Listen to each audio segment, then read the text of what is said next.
As we look at this series, because we don't just have a simple powers of n in one place, we're going to look at the numerators and n to the 6th, the denominator and n to the 8th. So I'm going to consider trying a limit comparison of an n to the 6th over n to the 8th function. So we're going to have the limit as n goes to infinity of n to the 6th over n to the 8th minus 1, and our comparison function we're going to do is 1 over n squared, because if we tried n to the 6th over n to the 8th, that reduces down to 1 over n squared.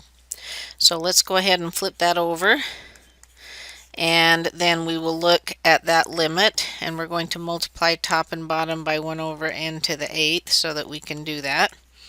And we have the limit as n goes to infinity of, looks like the numerator is 1 and the denominator is 1 minus 1 over n to the 8th, and that term will go to 0.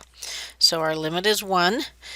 By the limit comparison test, as long as this is greater than 0 and finite, then whatever our comparison series does, that's what our original series also does.